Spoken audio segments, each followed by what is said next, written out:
एक बार प्रेम से बोलिए, भगवान शनिदेव की जय, बजरंग बली की जय।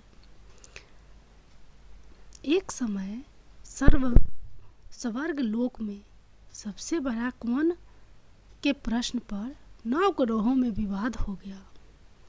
विवाद इतना बढ़ा कि परस्पर भयंकर युद्ध की स्थिति बन गई। निर्णय के लिए सभी देवता देवराज इंद्र के पास पहुँचे और बोले, हे देवराज, आपको निर्णय करना होगा कि हम में से सबसे बड़ा कौन है। देवताओं का प्रश्न सुनकर देवराज इंद्र उलझन में पड़ गए। इंद्र बोले, मैं इस प्रश्न का उत्तर देने में असमर्थ हूँ। हम सभी पृथ्वी लोक में उज्जैनी नगरी में राजा विक्रमादित्य के पास चलते हैं। देवराज इंद्र सहित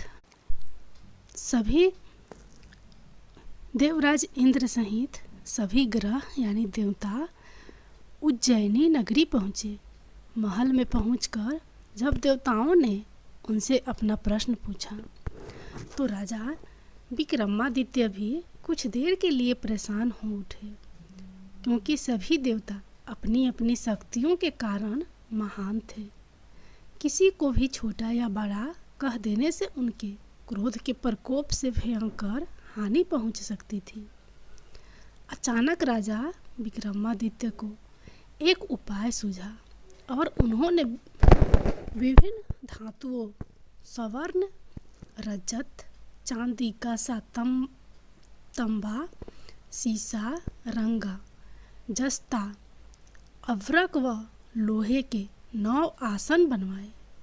धातुओं के गुणों के अनुसार सभी आसनों को एक दूसरे के पीछे रखवाकर उन्होंने देवताओं को अपने अपने सिंहासन पर बैठने को कहा।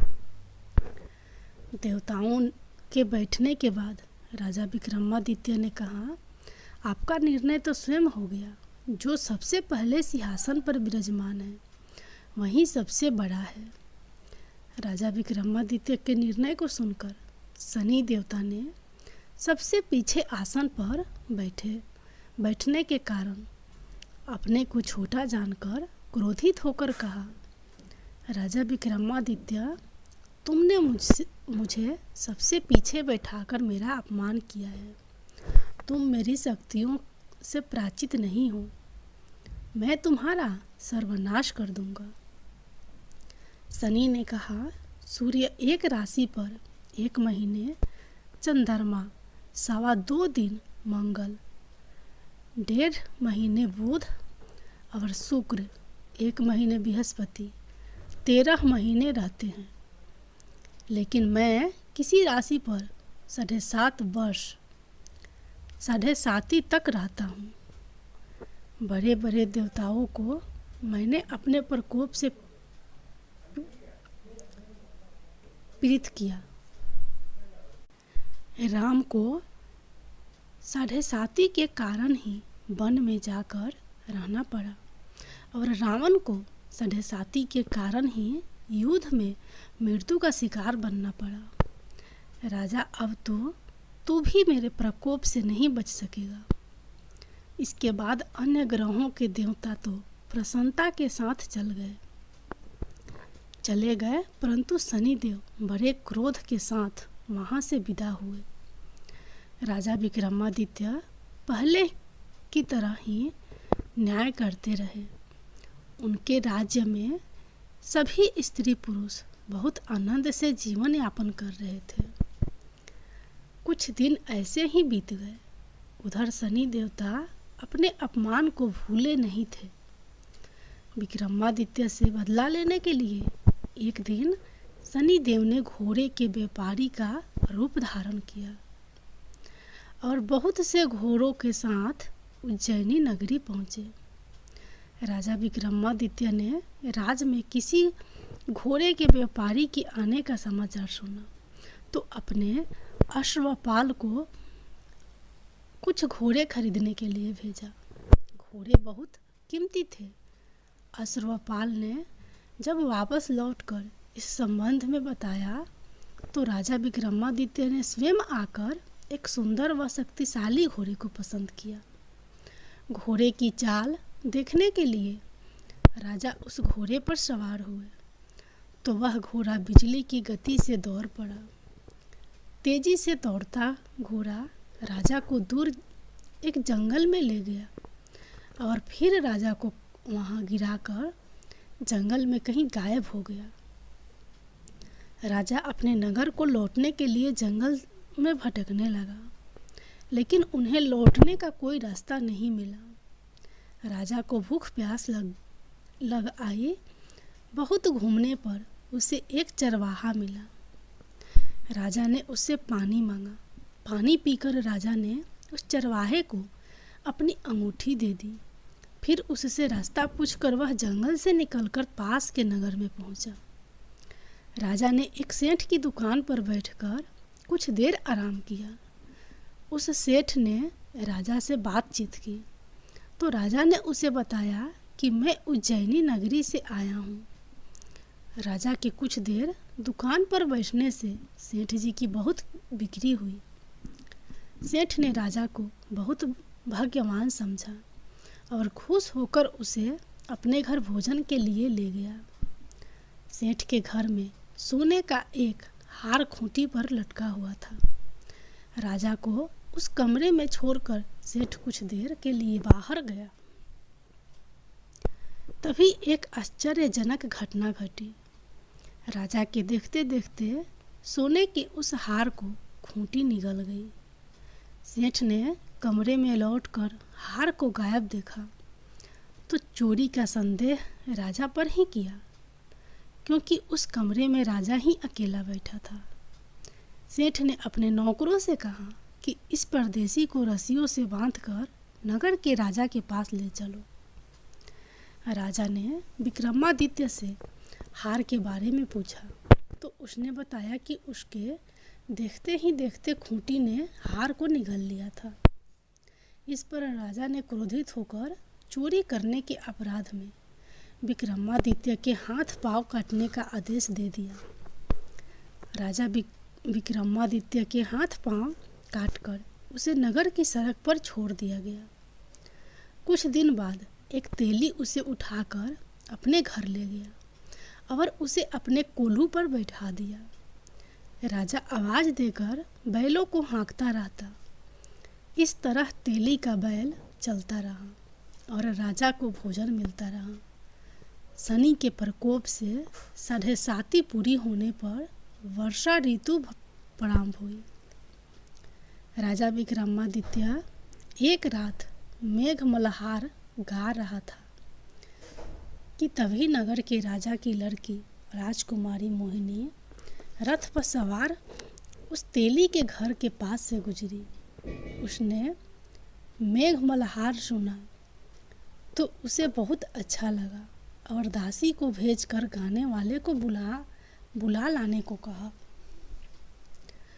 दासी ने लौटकर राजकुमारी को अपंग राजा के बारे में सब कुछ बता दिया। राजकुमारी उसके मेघ मल्हार से बहुत मोहित हुई, अतः उसने सब कुछ जानकर भी अपंग राजा से विवाह करने का निश्चय कर लिया। राजकुमारी ने अपने माता पिता से जब यह बात कही तो वे हैरान रह गए। रानी ने मोहिनी को समझाया, बेटी तेरे भाग्य में तो किसी राजा की रानी होना लिखा है, फिर तू उस अपंग से विवाह करके अपने पांव पर कुल्हाड़ी क्यों मार रही है। राजकुमारी ने अपनी जिद नहीं छोड़ी। अपनी जिद पूरी कराने के लिए उसने भोजन करना छोड़ दिया और प्राण त्यागने का निश्चय कर लिया। आखिर राजा रानी को विवश होकर अपंग विक्रमादित्य से राजकुमारी का विवाह करना पड़ा। विवाह के बाद राजा विक्रमादित्य और राजकुमारी तेली के घर में रहने लगे। उसी रात सपने में शनिदेव ने राजा से कहा, राजा तुमने मेरा प्रकोप देख लिया। मैंने तुम्हें अपने अपमान का दंड दिया है। राजा ने शनिदेव से क्षमा करने को कहा और प्रार्थना की, हे शनिदेव, आपने जितना दुख मुझे दिया है अन्य किसी को न देना। शनिदेव ने कुछ सोच कर कहा, राजा, मैं तुम्हारी प्रार्थना स्वीकार करता हूँ। जो कोई स्त्री पुरुष मेरी पूजा करेगा, शनिवार को व्रत करके मेरी व्रत कथा सुनेगा, उस पर मेरी अनुकंपा बनी रहेगी।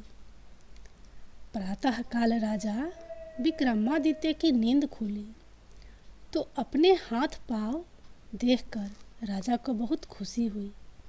उसने मन ही मन शनिदेव को प्रणाम किया।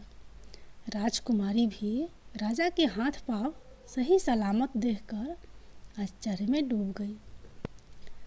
तब राजा विक्रमादित्य ने अपना परिचय देते हुए शनिदेव के प्रकोप की सारी कहानी सुनाई।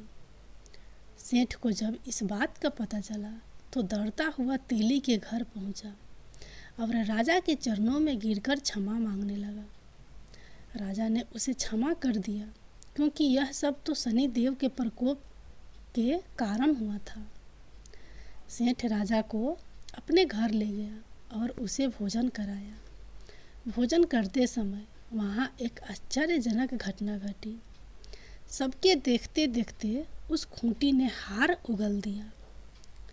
सेठ जी ने अपनी बेटी का विवाह भी राजा के साथ कर दिया और बहुत ही स्वर्ण आभूषण, धन आदि देकर राजा को विदा किया। राजा विक्रमादित्य राजकुमारी मोहिनी और सेठ की बेटी के साथ उज्जैनी पहुँचे तो नगरवासियों ने हर्ष से उनका स्वागत किया। अगले दिन राजा विक्रमादित्य ने पूरे राज्य में घोषणा कराई कि शनिदेव सब देवों में सर्वश्रेष्ठ हैं। प्रत्येक स्त्री पुरुष शनिवार को उनका व्रत करे और व्रत कथा अवश्य सुने। राजा विक्रमादित्य की घोषणा से शनिदेव बहुत प्रसन्न हुए। शनिदेव का शनिवार का व्रत करने और व्रत कथा सुनने के कारण सभी लोगों की मनोकामनाएं शनिदेव की अनुकंपा से पूरी होने लगी। सभी लोग आनंद पूर्वक रहने लगे। जय शनिदेव।